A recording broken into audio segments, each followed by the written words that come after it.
Aloha! You are listening to Inside the Desert Oasis Room, episode number 235. This podcast is brought to you by Don the Beachcomber. Enjoy classic dining and cocktails in a tropical exotic setting. Now open in beautiful Madeira Beach, Florida. Can't get to Florida? Get a piece of Don the Beachcomber from the comfort of your own home. Visit shop.donbeachcomber.com to see brand new merch like collectible tiki mugs, postcards, magnets, stickers, t-shirts, hats, and more. That's shop.donbeachcomber.com. This podcast is brought to you by Deadhead Rum. Fine single blended rums made with sugarcane sourced from the jungles of Chiapas. Master blended by 43-year rum veteran Jorge Perez, the most decorated master blender in all of Mexico. For more information, check out their website at deadheadrum.com. Today we chat with Mark Riddle. You might better know Mark under his stage pseudonym Marty Lush. On this episode, we chat about his musical background, his journey into exotica music, and how he got started playing the vibes, his radio show and podcast The Quiet Village, and his new album, Lahaina Sunset. As always, I hope you enjoyed this episode as much as we did bringing it to you. If you'd like to follow our adventures, check out our YouTube channel at youtube.com/PolynesianPop, where we chronicle events, bars, travel spots, cocktail tutorials, and more. And if you enjoy this podcast, please consider becoming a patron at patreon.com/PolynesianPop, where membership grants you early access to podcasts and videos, front-of-the-line privileges to new merch releases, as well as exclusive content, meetups, and screen credits. Alrighty, let's get into this. Make yourself a Mai Tai and join us inside the Desert Oasis Room. And give it up for my friend, Marty Lush.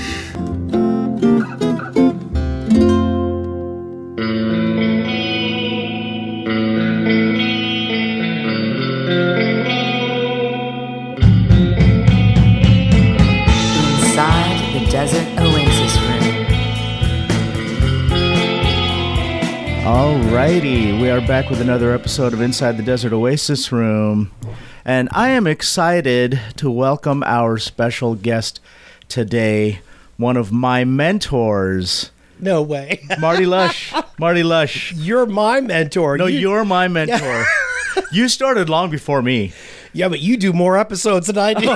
You're busier than I am. I'm busy. I'm busy because I have to be. You know, I have these production quotas to keep my sponsors happy. Yeah. And there's a minimum that I've promised each one of them. So I have to keep my production at a specific level. But you go all the way back to what feels like almost the beginning of podcasting. You know, it was a long time ago. When did you start? Oh, my God. Because you'd already been doing it a couple years by the time I started. I started, well, I want to, was it maybe 08? Wow. See, that is towards the beginning. Yeah, that was early. And I really started the whole podcast just to see if I could technically create an RSS feed. Oh, that's what it was. Oh, yeah, okay. it was an exercise to see if I could do it. Okay. And then I thought, well, what topic? And I said, well, of course, exotica, because that's what I'm into. Music. And it worked. And then I started getting people emailing me going, I love your show. I love your show. And I'm like, what? Yeah. So I want to talk about your show because there's nothing else like it to me. I know that there are other radio shows out there that are playing exotica music and hapa and surf tunes and all that kind of stuff. But what I love about your show is you give the backgrounds of all of these artists that you are playing. So you'll give a little bio and how you found the music or whatever. And these other radio shows don't do that. You hear the music and that's really all you kind of get. And then you think, oh, who performed this song? I like this song. And you look it up and cool. Then you have to kind of do your own research. And sometimes there just isn't any information about these artists. But then you'll do all that for us. And I learned about so many different artists and so many different types of music from your show? I go down a rabbit hole on my own because I'm kind of a geek. Okay. And if I find something that I really like, it's like, I want to know why I like it. I want to know who this person is. And it's true. A lot of the other radio shows, a lot of the other podcasts that play that music probably can't do that kind of research because it requires sitting down and really going through some really does, yeah. Because some artists, if you go outside of Denny and Lyman and a few others, you go off a cliff in terms of the amount of information that's available on them. 100%. And, some of it I just glean from looking at the record liner notes. And, even the liner notes are so hyped up, you can't hardly believe them from the 50s and 60s. That's the best part, though, about people's bios and their stories and stuff from the mid-century. Yeah. Because it's not just these... You always hear how, like, Don was this hype man, and Don Beach always told these tall tales, and then Trader Vic lost his leg really to polio, but then he says he lost it to a shark bite. And now we're learning that kind of everybody did that, right? Yeah. Not just these bar owners, but also the bartenders, and then also these performers, these musical artists. So one of the and I've said this to you time and time again because I found it so fascinating. One of the artists that I learned about on your show was Lisa Ono. Yeah. I guess she's Japanese. Was she born in Brazil? Born in Brazil. Born in Brazil. She is Japanese. But she's Japanese heritage, and she plays bossa nova because she's in Brazil. And so I thought, wow, that's unusual. Why is there a Japanese immigrant playing bossa nova in Brazil? So like I start digging, and then I start learning, oh, wait a second, there's a whole Japanese community that migrated to Brazil. Yeah. Right? And there were reasons for it, political reasons and other reasons for why there's a big Japanese community that migrated and settled there, which I would have never learned about if not for you playing Lisa Ono on The Quiet Village. Yeah, she's fascinating. I was very fortunate to get to meet her. She did a show in L.A., and it's one of the few shows I know she's ever done in the States. I did meet her. So does she speak with a Brazilian accent? She has a very because she grew up there, right? accent. Yes, she's living in Japan now. Oh, she is. So okay. she has... I think it's mostly a Japanese accent, but it's very refined. Oh, interesting. Because she does speak English and Japanese and Portuguese. Yeah. But that was really nice to get to meet her, and I was a little starstruck when I interviewed her for my show. I would be starstruck, and I was like, oh, I would totally be starstruck. She has a very unique singing style. Mm-hmm. It's very well. I don't know if this is a bossa nova thing. But she has this very wispy, breathy, breathy, airy sound to the way that she sings. But I guess if you listen to a lot of the old bossa nova artists, that's how they sang. Some of them, yeah. Well, especially Astrud Gilberto, the biggie. She had such a wispy way of singing, and she kind of reminds me of her for that reason. Right. But... yeah, I actually found, and again, that's a rabbit hole I went down. I got a Japanese compilation of Hawaiian music, and it was only available in Japan, and it had a couple of modern tracks. It was mostly vintage tracks, which was what I was after. And there was Beyond the Reef by this person named Lisa Ono. And that track I fell in love with. So immediately there I go. There you go. Like, who is Lisa Ono? I started to research that. Who the heck is this person? I found another record, but again, most of them aren't available in the States, so I had to order them. You found her on a Hawaiian music track, a Japanese Hawaiian compilation record. Yeah. The Japanese have a very specific fascination or adoration, I don't know what the right word is, for the Hawaiian Islands. It's true, yeah. And there are a lot of Hawaiian compilation records. Some of them sound very like karaoke background-ish. Yeah, they do. It's true.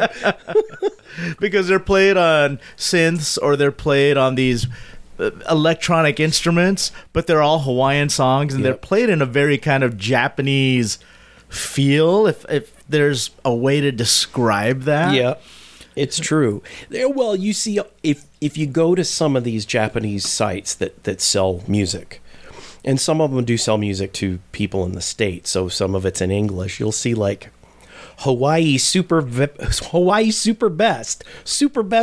Volume 2. You know, it's like not really the most creative titles.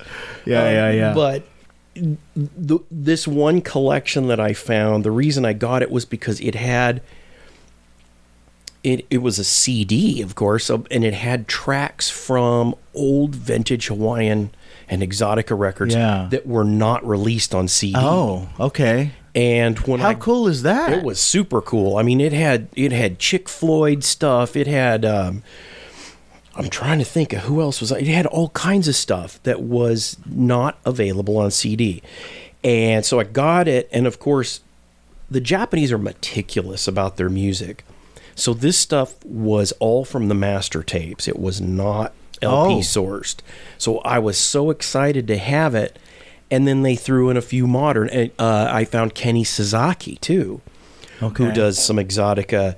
In fact, a friend of mine is actually playing on one of his tracks. He's from Japan. He was on there. So I'm like, who is this Kenny Sasaki guy? Because it's a little more modern exotica. Okay. And I found him and Lisa Ono, and I was just thrilled. How are you finding these records? There's no trick. What I do is I troll. I throw out like a drag net. I'll do Google searches. Okay. And I'll find places. Like I found place. It's called CD Japan. So you're finding these all on the web? Yes. Are you digging through crates at any old record stores or anything like that and just looking for something obscure? I do that too. I don't find that many imports though. Okay. So it's usually, and of course, the name Digitiki. People think, well, right. Digitiki. It is because I am such a proponent of digital music and the high quality. So I'm always looking for the highest quality I can find. And when you go to Japan and look at their releases of vintage material, you're pretty much guaranteed they are going to really take the time to find the master tapes or to clean it up if they couldn't find the master tapes. Wow, so they are that meticulous. They're very meticulous about it. And that's why I was looking for these compilations. I found this site called CD Japan, and I started just literally dragnetting, throwing in keywords. Yeah. And then I started throwing in artist names in particular. And to my dismay, I found a lot had already been released and then were already out of print. Oh, okay. And so now I kind of try and find those used. I found some Hawaii Calls. Yeah. If you know that record. Yeah. Hawaii Calls, they put out a bunch of records. Well, they had a TV show. They had a TV show. They had a long-running TV show, and I think about all the great music that went through that show. Well, they had one of the longest-running radio shows, too. Oh, yeah. From the 40s up to almost the 80s. And there was a lot of records that they put out. Webley Edwards, who was the producer. Right. And none of them have been issued here in the States. But in Japan, they issued 5 of them. So that describes why I can't find them. Mm-hmm. Because I've been looking for Hawaii Calls stuff, and it's impossible to find. Even online, there's only a few things that I've found. Yeah. You can find the records, but to find the CDs, the reissues, the really cleaned up, good quality, Japan released 5 of the Hawaii Calls records, and they're all from the master tapes, which I was thrilled. Wow. And again, I only found that because of accident. I found that there was one out, and then I realized, it had been released 5 years ago. Yeah. Yeah. So you're finding a lot of these by accident then. Mm-hmm. So we're talking about Japan. Are there any other spots, countries, places that have the same kind of thing? Here's the other thing I learned from you. Yeah. And I'm talking about other regions, but something that I learned from you, which, of course, it was in my face and I didn't even realize it, was that in the 50s and 60s, it seemed like every artist in the United States put out a Hawaiian record. Yeah, they did. Right? That's true. From Andy Williams to Connie Francis to you name it. I mean, every Western artist, every crooner, every pop artist. It shows you how big they all had a Hawaiian Polynesian stuff was. Yeah. Well, I mean, there was an excitement then, right? Yeah. Hawaii became a state in 59. Mm-hmm. And there was this excitement about Hawaii because now we had affordable air travel where people could go and visit the islands. And it really was this exotic, far-off land. It took forever to get there back then. And then now it's a state. And there's this whole fascination with, just the culture and the escapism and the tropical fantasy and the lifestyle, right? And so people started putting out all of these Hawaiian records, and I started going down this rabbit hole for myself. I started looking for every version I can find of Quiet Village. Oh, right on. Or every version I could find of Little Grass Shack. Yeah. Or every version I could find of Hawaiian War Chant. And there are so many great variations, but I think like my favorite off style of these songs that I mentioned is the disco version of The Quiet Village by the Ritchie family. I love that. Isn't that great? It's great. It's fantastic. Like the first time I heard it, and I when I recognized the melody, I thought, "Oh my God, this is genius!" It's so good. I love it. It's what's like finding that Ethel Merman disco record. There's an Ethel Merman disco. Is there really? Yeah, and it's as insane as you would think. What's the most obscure thing that you found? Or do you have a few that come to the top of your head? That are the most obscure? Obscure, weird, offbeat. That's a very good question. I have to say the weirdest, the one that I can't believe somebody actually pressed into a record. It's called The Inimitable Song Stylings of Sam Sachs. Okay. And the subtitle, Sing It Again, Sam. And it's the picture. Now, I don't want to sound non-PC here, but it's a picture of this old, short Jewish guy in glasses standing there going, ugh! And he's in a studio with a microphone over his head, and there's like a bass in the background. And it's from the 50s. It's mono. And you put this thing on, and, well, before you read the back, and it says, no one can believe what Sam does to a song. Right. His stylings are so unique, and it's so hyped. It's hilarious. And then you put it on, and it's this guy who cannot sing a note to save his life. He can't keep time. And the band is like He tripping. must have self-funded this. Either he did, or I'm thinking there's a guy who owned a recording studio that says, yeah, we got to record my Uncle Sam. Or my my dad's brother, Sam. Yeah. Someone made it happen for him. Yeah, and it is crazy. And I used to find those online, and I found one trolling in a bin. It was 99 cents. Yeah.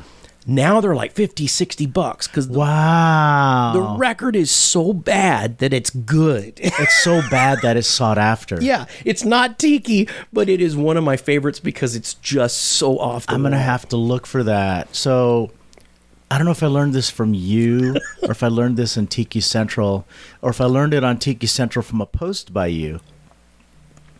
The version of Quiet Village, I'm going to go back to that real quick, that Don Ho sings. Mm-hmm.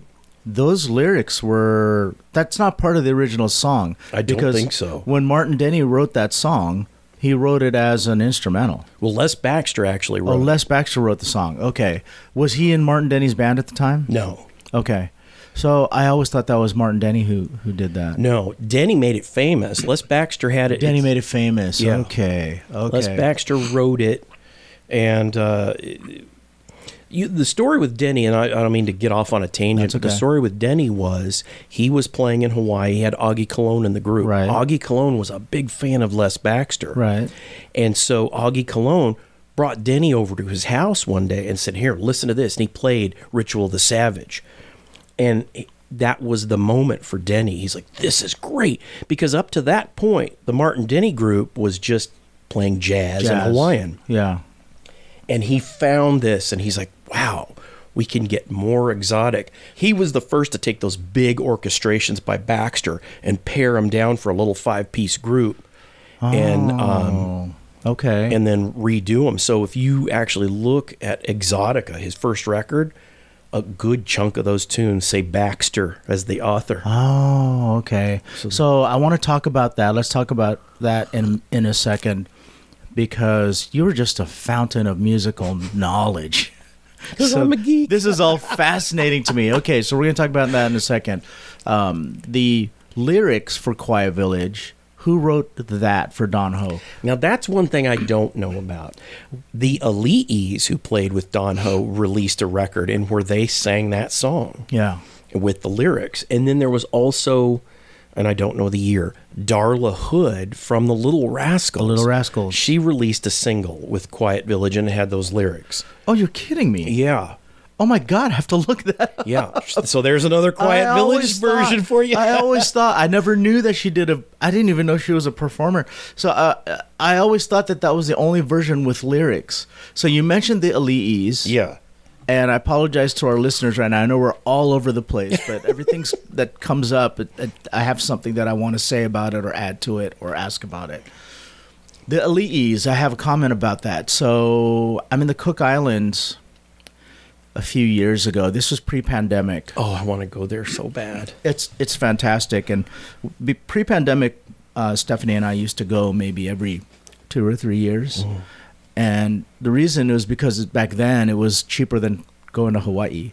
We would buy our airfare on either Black Friday or Cyber Monday. Oh, wow. And then we'd rent an Airbnb. And when you did the math, it was always cheaper than flying to Maui. So we'd go to the Cook Islands because it was unspoiled. It was how I imagine Hawaii was in the 40s and 50s. I've heard that. Yeah. Beautiful, unspoiled, empty beaches, white sand, shells walking all over the place because they have little hermit crabs in them. A lot of the locals serve food from their own kitchens because they grow their own fruits and vegetables. Oh. And then they go out into the reef, throw a net, pull out fish, and then they grill that. And so it's very much like way back to the olden days of island living. And we're at this place, and there's a guy who's... Now, let me start by saying Cook Islands music is not the same as Hawaiian music. So right. they play a very plinky sounding ukulele, which is, they call it a Tahitian ukulele. Well, that's the English word for it. I don't remember what the Rarotongan or Tongaroan word was for that, but it's very plinky, very high pitched plinky, and very fast music. It's more Tahitian styled, so very fast strumming, very more rural kind of style of singing. Yeah. And there's this guy who's performing. He's an old guy, and he's playing an ukulele, and he's playing hapahaole music. Oh, nice. And then he has a set of vibes, and he's playing vibes, and he's playing Martin Denny music, and he's playing, all the old Hawaiian songs. So I pull out my GoPro because that's what I had with me at the time, and I start filming this guy.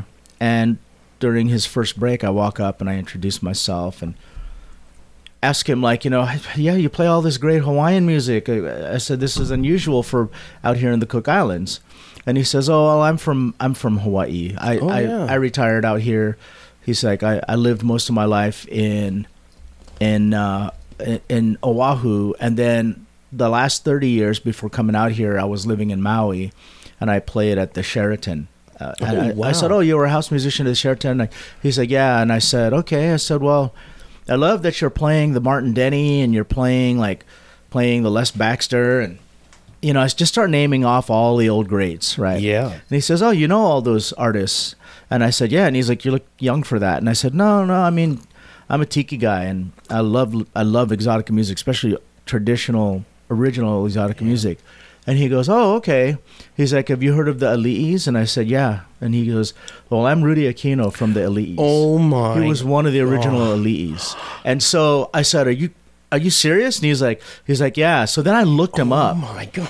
And there he is. There's his photo. And I met Rudy Aquino from the Ali'is. So I'm going to keep going on this story. Oh, that's freaking awesome. So, I'm an amateur musician. I play ukulele. I've been playing ukulele for maybe 20 years now. But I'm by no means a virtuoso. But I can play along. You can give me a uke and I can play along, and I can, as long as I know the chords. Yeah. And so he says, you want to play on a song with me? And I said, absolutely. And he has ukes on a stand. So he says, here, grab one of these. So I grab one. And then he says, I'll call out the chords as I'm playing. Mm-hmm. So I had my GoPro running. Yeah. and he starts playing a song, and I don't even remember what it was. He just calls out the chord G, and then so I'll play the G, and then he'll say C, then I'll play the C, and I played along with him. And he played a good 3 or 4 sets. Turns out he retired to the Cook Islands, to Rarotonga. He owns a little six unit like a VRBO or something. Wow. Yeah, a little place that you can rent one of these units goodness. over the ocean. That's where he's living his golden years. So, as I mentioned, Stephanie and I would go back every 2 to 3 years.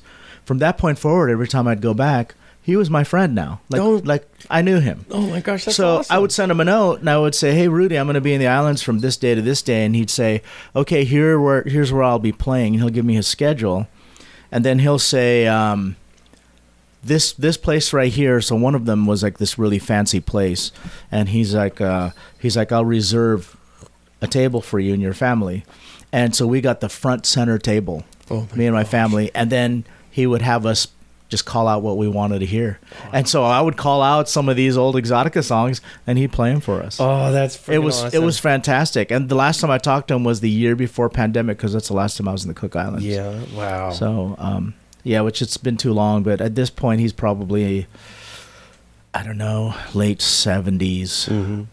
But you could tell that he just loved to play music. That's awesome. One of the interesting things is there's a 2 episodes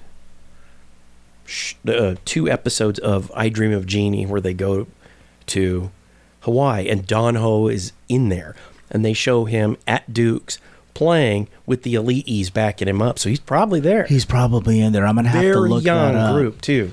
So I'll post some photos and if I can, post some videos of Rudy Aquino.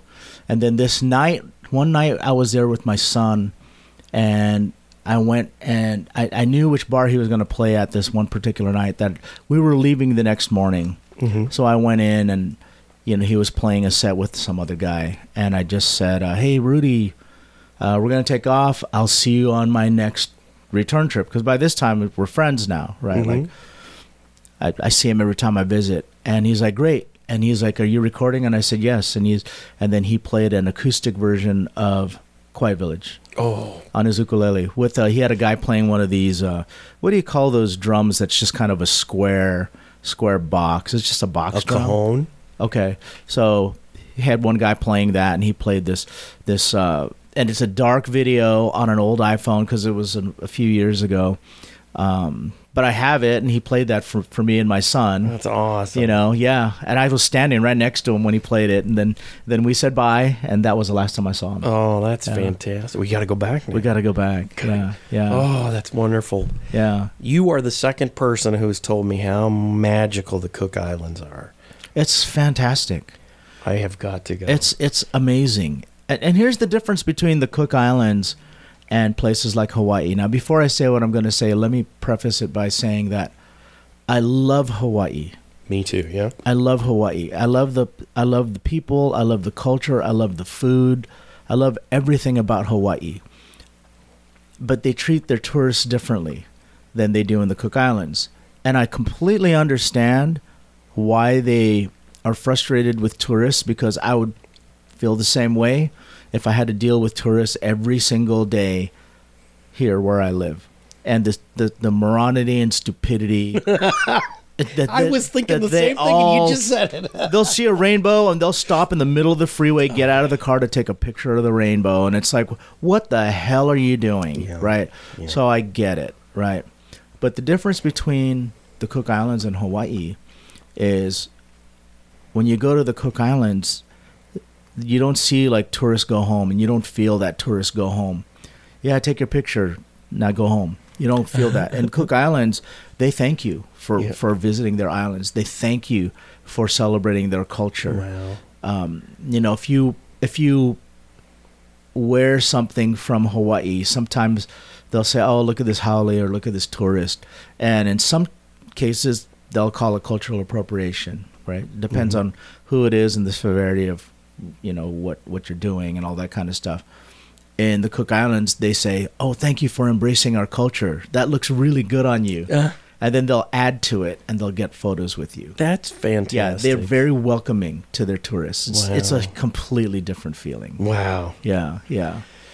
So I gotta go. we've gone enough times that I have 3 friend groups there that we have to visit every time we go, and these friend groups don't know each other. Oh, They're wow. all separate friend groups. So when we go, we have to make time. Like, oh, we got to go see Rudy.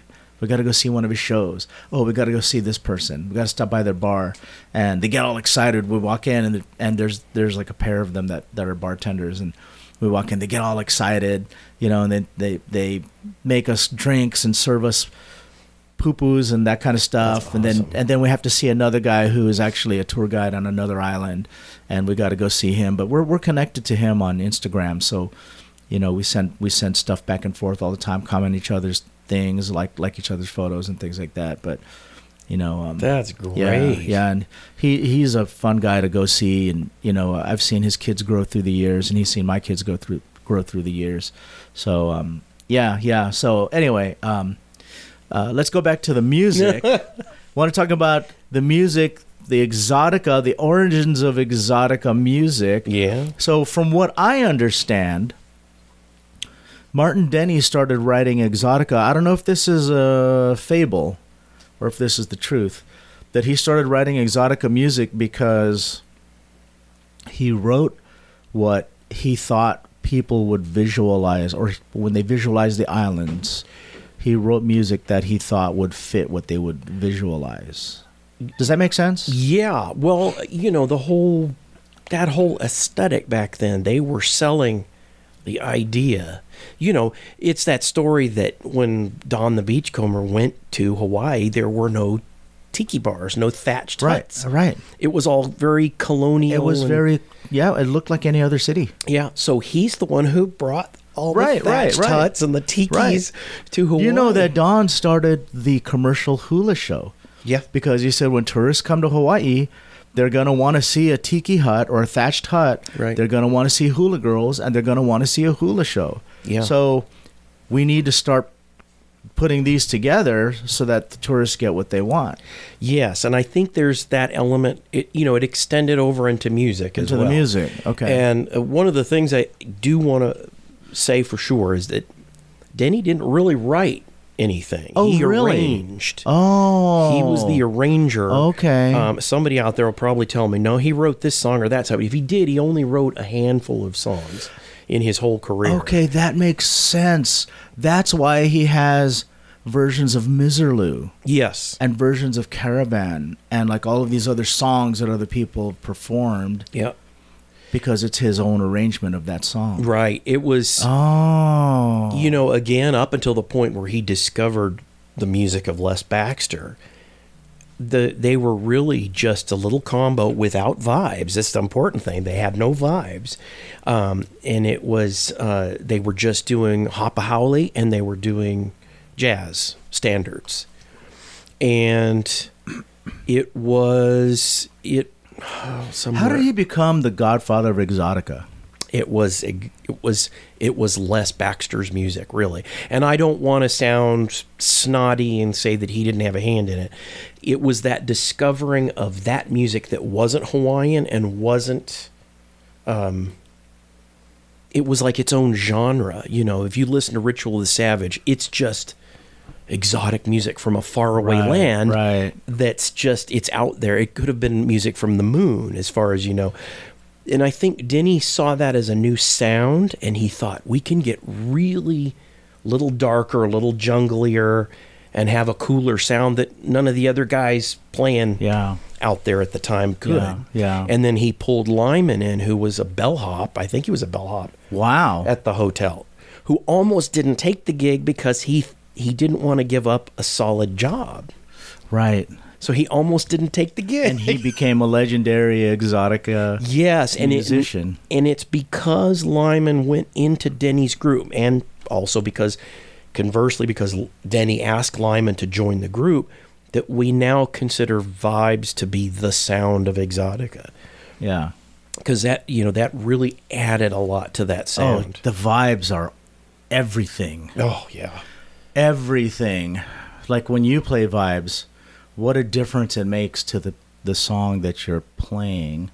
It's a beautiful sound. It is. It is. So let's talk about that a little bit, because Vibes, it has a very specific sound.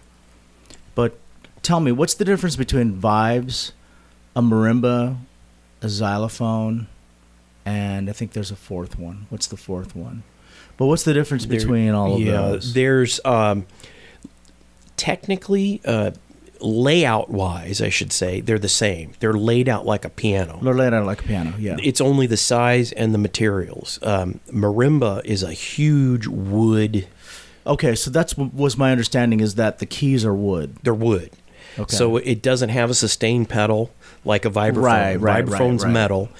And vibraphone's the only one that has that rotating thing that gives it that vibe. Right. So that's why it's called a vibraphone. Yeah. But the sustain pedal is a huge difference. It does. It makes a difference. Marimba, I think, sounds beautiful because it's that earthy wood sound. But they're huge. They're big.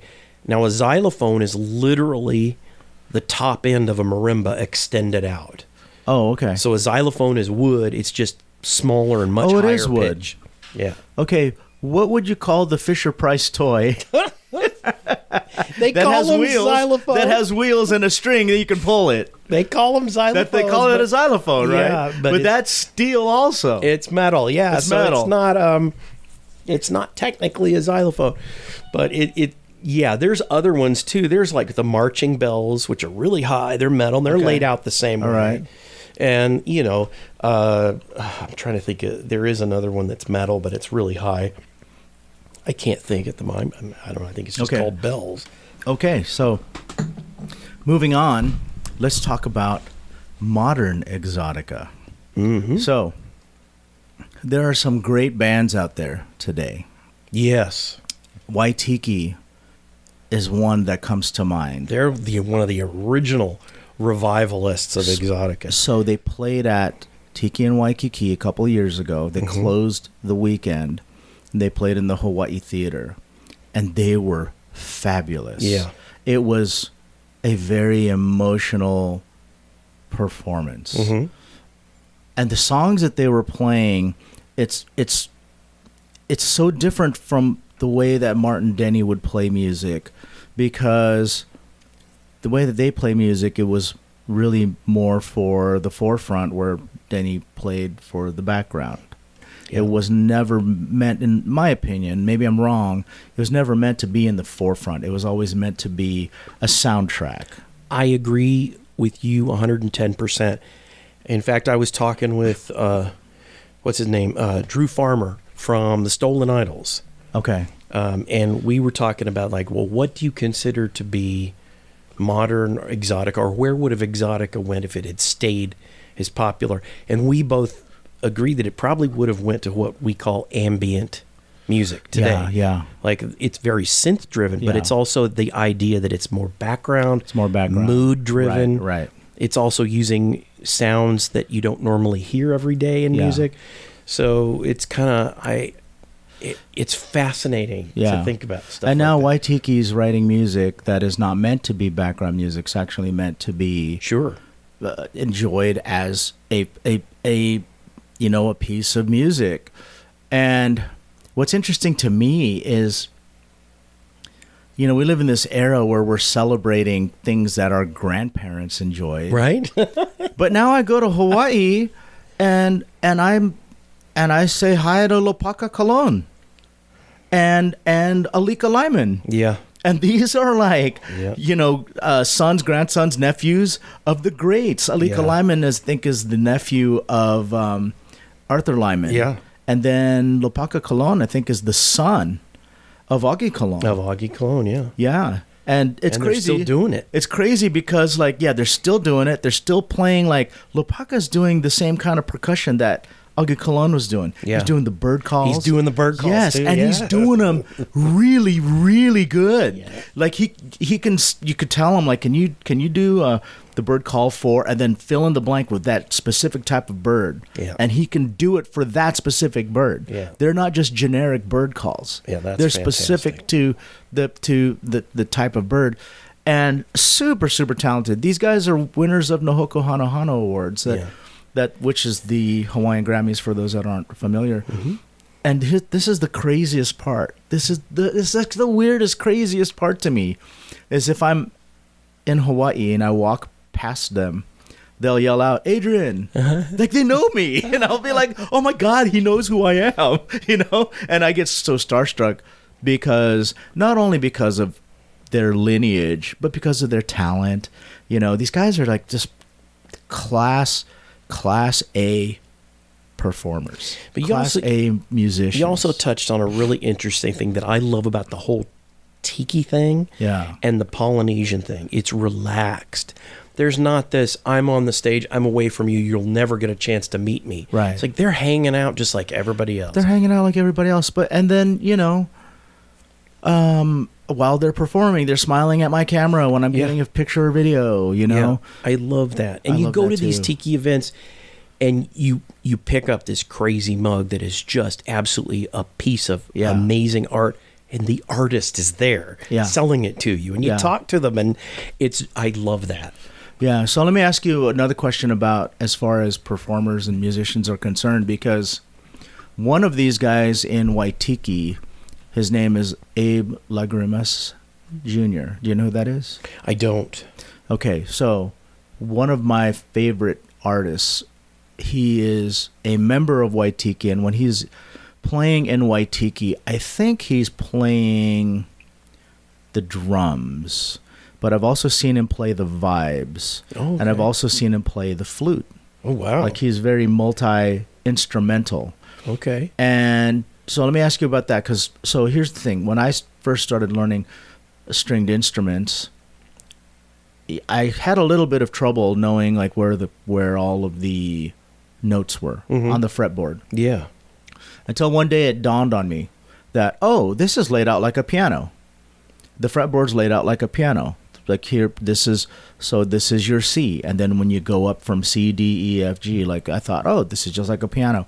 And when I was a kid, I was forced to learn how to play the piano under the order of my strict mother, right? That I'm gonna learn to play the piano, and every afternoon I took piano lessons, and because I was resistant to it, I don't remember most of it, although I think I can play a song or two still, but I'm by no means a pianist.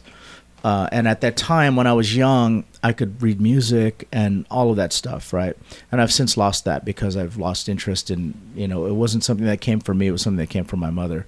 But when I started learning to play stringed instruments, and when it clicked to me like, this fretboard is laid out just like a piano, it made it so much easier for me to play the instrument. So now when I look at a vibe, I see the keys. Yeah. And I say, this is laid out just like a piano. There's your flats and sharps, and there's your keys, your standard keys. Knowing that my friend Abe, that I just mentioned, can play all of these instruments, do you think it's as simple as just like once you learn that, you can pick up almost any instrument and noodle with it? I don't know. I'll be honest with you. Do you play any wind instruments? I originally started on saxophone when I was in grade school. That was my first musical instrument, was saxophone. I still have 2 of my saxophones at home in the closet. I don't bring them out. I probably couldn't play them much anymore. It was in junior high that I switched over to piano. Okay. And I stayed with piano all the way up until about 2007.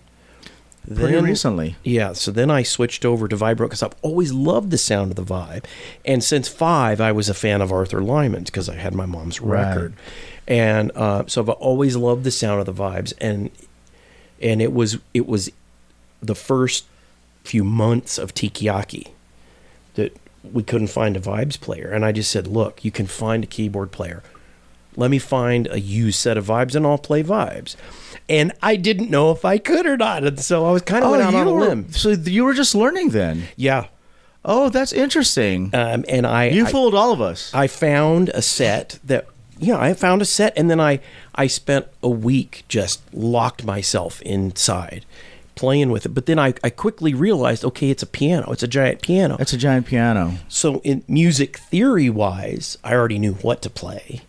But it was just getting used to holding the mallets instead of playing with my fingers. And were you holding 4 mallets? No, at that time it was just 2. It was 2. Okay, because I was going to ask how you were doing chords. I managed to work up. It didn't take too long. I managed to work up to 3. So I have 1 in my left hand, the low end, and then I have 2 in the right hand. Okay. So I can do 3 noted chords. Okay. So that I still have a hard time with 4. I've tried, and I can at home. I can do it, but not on stage. No, nothing I would feel it's a comfortable whole with different thing. in front of an audience. Yeah. Let's switch gears. Okay. I want to talk about Marty Lush. Oh God. Okay, when I met you as Mark Riddle. Yeah. And I called you Mark Riddle, and I called you Mark. Hey, Mark, how you doing? It's your name. Yeah. You're Mark, right? Yeah. But over the years, it changed to Marty Lush. Yeah. Like I started calling you Marty. Hey, Marty. Everybody and now calls me Marty. Now it's Marty. Right. Well, I'll tell you what. Marty is my middle name. My middle name it is Martin. is. I'm Mark Martin Riddle. Okay. So the Marty's always kind of been there. And that, it's when Back to the Future came out, I was in. Yeah, that's right. I was in. I was a senior or junior. I think I was a junior in high school, about to be. Oh, a we're senior. about the same age then. Yeah, and a lot of people knew my middle name was Martin, so they either called me McFly, Yeah. and then they started with Marty. Oh, that's funny. Did you not have any Riddler jokes growing up? I had a ton of them when I was a kid because Batman was on when I was younger. Yeah. So I had all the Riddler jokes. Yeah. And then it moved over to Marty, and then it that died with high school. But I always had this thing in my head, like Marty always sounded like a washed up Borscht Belt comic, Okay, yeah. And when we were doing Tikiaki, we thought of making all these personas. Yeah. And I'm really the only one that stuck with it. I'm like, yeah, I'll make up this fake persona of this guy. And I even had the whole name. His name is Martin Ignacio Lushkowitz. And I don't look Polish. But I thought, oh, yeah. So his name would be Martin I. Lush, which is Martini Lush. Yeah. Oh, Martini Lush.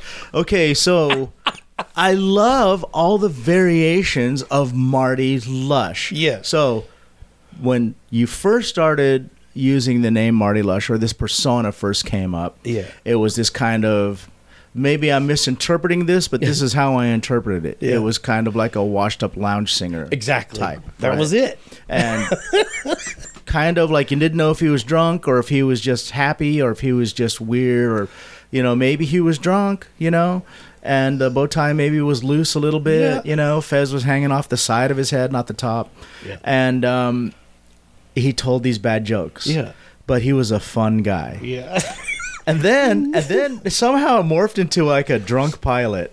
Yeah, well, that was that album. Was the album. Okay. And the story behind that was that album had an airline theme. Right. And we were talking back and forth about, well, it'd be fun if we could figure out some way to do a captain's announcement and work it in. I was home when my daughter was born, so I was basically stuck indoors. Yeah. And I got on my computer and I used the tiny little microphone on my laptop. And I just said, okay, I'm just going to start recording. And I recorded that announcement, and that is it verbatim. Yeah. One take. One take, and it was the first take. And the whole time I'm doing it, I'm thinking, this is never going to be used. Yeah. So I'm going all out. It was perfect. And I sent that to him. And he came back. This is the effing best thing in the world. We're using it. It's going right in the front of the record. Yeah, it was perfect. It was great. It was a great way to open the record. Okay, so that's version 2 of the Marty Lush that I know. Version 3 of the Marty Lush that I know. Well, let's see. Let me see if this is version 3 or version 4.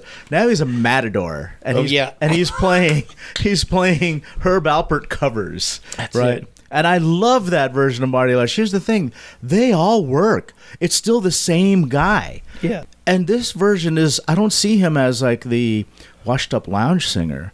Now he's dressed up as a matador and he's doing these Herb Alpert covers that I just felt like, oh my God, that's like such a perfect fit. It's that, you know, thinking of him as a character, because he's basically me. 'Cause I do drink that much sometimes, I'm sorry to say. But I can't do anything serious. And that's part of the problem of when I'm trying to do something serious, I always think of the funny angle of it. That is great. Okay, so Drives my wife nuts, though, I'll tell you. does it really? Yes, because I'll crack a joke at the absolute wrong moment. Oh, that's hilarious. But you have a different costume for every year. Pretty much, yeah. Halloween, what am I going to be this year? Yeah. Okay, so let's talk about these other variations. So there is also the one that's on the tribute, the Don Ho tribute glass. Yes. The suck on this. Suck on this, Right. Which I'm doing again, and I'm calling. Are you really? Yeah, we're doing it in October at Circa, and I'm calling it "Suck on This One More Time." One more time. Oh my God! Do you still have any of the original glasses? I have 2. Oh, you I did? had 3, and one just broke. Oh no! 2 weeks ago. Oh no! Yeah, but Rory's going to make more. He's going to Okay. make some for this thing in October. I had a pair of the originals, and somewhere along the line, I don't know where they are. Oh no! You know, so I need to get those, and those are a take on the Don Ho glasses. Suck 'em up. Suck 'em up is a Hawaiian term for, you know, drink. Yeah, You know, have a drink, have a good drink. time. Yeah, let's drink. Instead of Suck 'em skull up. or Suck 'em up. l'chaim, they say suck 'em up. And it's basically the double rocks / Mai Tai glass with a red depiction, it's red ink of Don Ho, which looks like it's the cover of one of his, I think, Tiny Bubbles album. Yeah, I think so. Yeah. Yeah, and then it says "Suck 'em up" on the side or on the back in that Hawaiian font, which you mimicked so beautifully with the same red ink, Yeah. same glass, same red ink. But instead, it's Marty Lush, and it says "Suck on this." So And I look slightly trashed in that picture. I love it. I love it. Okay, now there's one more version of Marty Lush. Yeah, okay. Okay, like, do you even know these versions that I'm thinking of? As Or you're just saying them, I you're like, remember. oh yeah, okay. So there's the yacht rock version of Marty Lush. Right. That's all Rory's fault. That's right. That's all Rory's fault. So there was a yacht rock version I remember on the stage with Rory. Yeah. And again, it worked. I don't remember specifically what you were wearing, but it was the yacht rock version. Yeah. And it was still Marty Lush. It's not Mark Riddle. It's Marty Lush. Right. And it still works. It works. It works. There's the early version when I was with Tikiaki and we played at the Maikai. Okay. I had a red silk Chinese smoking jacket, a fez. I remember that. And then somebody took this picture of me holding a big snifter, which was probably a black magic or something. Yeah. And I just squinted, and it made the most horrifically hammered look on my face. I love it's still it. the best photo of me. I love it. I love it. Okay, so I'm looking forward to the future versions of Marty Lush. Well, yeah, and now I put out my own record recently, but I used my real name because, again, my wife pestered me. She says, "Don't put it out under a stage name." She says, "You did this and it's serious, so why don't you put it out under your name?" And I thought, you're right. Maybe I should actually use my real name for once. Yeah. And so I kind of unofficially thought, anything serious, if I can actually do it seriously, I'll use my real name, and anything fun and comedic will be.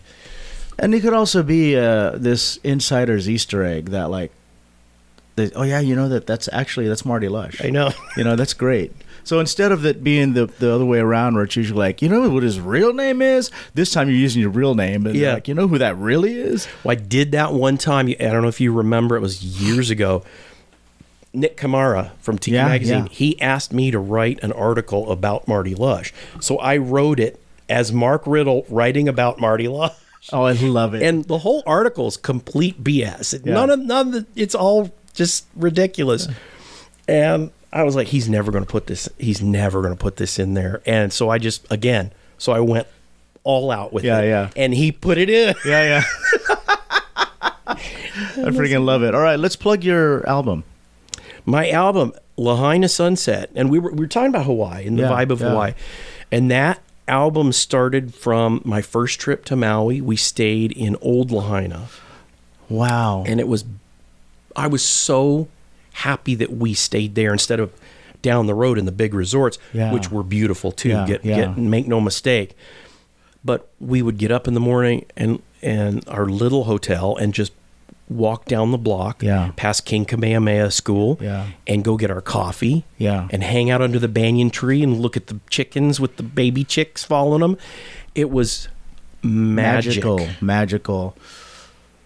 And for our listeners, this was written before the fires. Yes, the year before the fires. Yeah. So this was not written because of the fires. Marty is not trying to capitalize on that tragedy. No. Yeah, so just to make that clear. But yeah, it really was a magical place. I remember when I had first heard the news, I hadn't seen the visuals yet. I had just heard. And then I thought to myself, the whole city? The whole town? Yeah. It can't be the whole town. Is it really the whole town? And then when I heard about the banyan tree, and I heard about like all my favorite places was just burned down, and then I saw everything, the devastation, I was heartbroken. Me too. I woke up in the morning. I usually, on a weekday, my phone will wake me up with morning news. You know, it's a morning a radio show that I listen to, and you know, every 30 minutes they do the normal news break, and then they busted in saying the fires in Lahaina, you know, are claimed so many victims, and I said, what? Yeah. And my first thought was kind of like you. Well, it was probably a building that went up, or a couple of buildings, and then I get up and I look on the internet, and it's a moonscape. It's unbelievable. It really is. It's unbelievable. Wow. I was heartbroken. I was literally in tears, and my wife was like, what's wrong? She thought a family member had passed away or something. And I'm like, Lahaina's gone. And it's gone. And she said, what? I said, Lahaina's gone. And she's like, well, what part of it? I said, no, all of it. Yeah. And then I showed her these pictures, and she was almost in tears. We fell in love with that place so deeply. Yeah. With that one trip. It was so hard to see. And we knew even just the burnt out shells or the foundations, we remembered it because it was still that fresh. Sure. We know where that's where we bought the ring. Right. That's where we went and had breakfast. We used to get coffee at that place. It's awful. I mean, to this day, there's a guy online he lives there and he does drone flyovers on a regular basis to show what's being rebuilt or what's being cleared. And we watch those, and it's hard to watch, but we still watch it and go, we know that place, we know that place, and we know that place. And that was something. Wow. Well, my heart breaks for Lahaina. Mm-hmm. This might be a good place for us to wrap this episode. Let's send our best to the people of Maui, the people especially of Lahaina, and everybody that had losses there. And much respect to everybody out there that is going through this horrific time. Lahaina Sunset, we'll put that a link for that on the description for all of you there. This is an album that our friend Marty Lush wrote for his love of that area, and also support our friend Marty Lush by listening to Quiet Village Radio. Yeah. Because I love Quiet Village Radio. I play it in the background. You know, people will ask me, what is this playlist you're playing? I'll say that this is Quiet Village Radio. And what I love about it are these little cameos of people saying, this is Kari Hendler, and you're listening to The Quiet Village. And I got to get one from you now. We're going to do one after this. Right on. All right. Well, before we go, I will put us on a higher note. That banyan tree, which it was the oldest tree on the island, I believe. Yeah. It's coming back. In those flyovers, you can see a lot of green start. It didn't die. Love it. And it's starting to come back. There's green there, which is wonderful. What a symbol of rebirth. Yes, absolutely. So we're going to end it on that. Yeah, there you go. Okay, there you go. All right, follow our friend Marty Lush. You on social media at all? I'm on Marty Lush on Facebook. Yeah. Marty Lush on Facebook. And we also have social media. You can follow us on Instagram at Polynesian Pop. We have a YouTube channel if you want to follow our adventures. YouTube.com/Polynesian Pop. And I follow you. I love it. Thank you so much. And if you want to help support the show, we have a Patreon. Patreon.com/Polynesian Pop. We did it, Marty. We finally did our little podcast. Right I've been on. wanting to have you back on here for the record. For the people that don't know, Marty was one of my very first guests. Was I? I didn't know that. Do you remember we sat at the bar? It was a long time ago. We I made remember that. cocktails. Yeah. And I think I just set up a little a snowball, one of those snowball mics. Rory was here, too. Rory was here, Yeah. and we made cocktails. And yeah, that was 8 years ago. Right on. Isn't that crazy? It is. Time flies. Time flies. Time flies. All right, well, we appreciate you guys listening. We'll catch you on the next one. Aloha. Cheers and aloha. Right on.